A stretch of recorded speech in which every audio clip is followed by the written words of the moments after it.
আমরা অনেক সময় বলে থাকি সবই ভাগ্য নির্ভর, তো কপালে যা আছে তা হবে, সবই আগের থেকে লেখা থাকে ভাগ্য। আমার প্রশ্ন হলো যে সবই যদি ভাগ্য লেখা হয়ে থাকে তাহলে বিচার ব্যবস্থা কেন?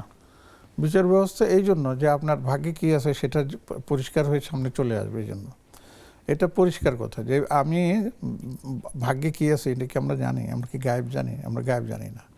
এই জন্য অনেক মানুষের ধারণা যে আল্লাহ তো লিখে রেখেছেন, হ্যাঁ আল্লাহ সেটা হবেই, সেটা আল্লাহ তো লিখে রেখেছেন যে আল্লাহ জানেন বলে লিখে রেখেছেন, বিষয়টা এরকম কিনা? না, আল্লাহ তো জানেন বলেই রেখে রেখেছেন সেটাই, কিন্তু লোকেরা মনে আপনি করছে তো জানি না। না আমরা জানি না, কিন্তু লোকেরা মনে করছে যে আল্লাহ লিখে রাখছেন তাই আমি করছি। না, আল্লাহ লিখে রেখেছেন তাই আপনি করছেন না। আল্লাহ আপনাকে ঐচ্ছিক একটা আমি কি করব সেটা আল্লাহ জানেন। আল্লাহ জানছেন, হ্যাঁ।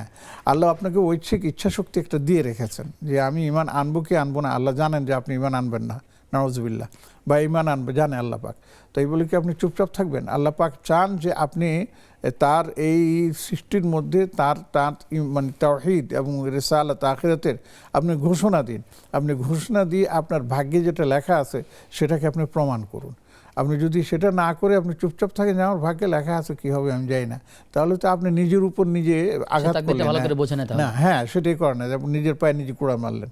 কাজে এই ধরনের প্রশ্ন করাটা হচ্ছে শয়তানের একটা ওয়াসওয়াসা, শয়তানের একটা প্ররোচনা, এবং এগুলা দিয়ে বিভ্রান্ত করে শয়তান আমাকে আপনাকে দিন থেকে দূরে সরিয়ে দেয়। যদি এরকম চিন্তা আসে কখনো আল্লাহ সম্পর্কে, যে তখন আসলে সে মুখে কি বলবে? সেই মুখে আস্তাগফিরুল্লাহ পড়তে থাকবে, আউযুবিল্লাহ পড়তে থাকবে। আল্লাহ রাসূল সাল্লাল্লাহু আলাইহি ওয়াসাল্লাম একটু বলেছেন, এখানে যখন গেছেন তখন তিনি বলে দেখতেছেন যে দুইটা লোক বা একাধিক লোক আল্লাহ সম্পর্কে আলোচনা করতেছে, তখন তারা আল্লাহ রাসূল পরিষ্কার বলে দিয়েছেন, লা তাফাক্কারু ফিল্লাহ ওয়ালা বাল তাতাফাক্কারু ফি খালকিল্লাহ।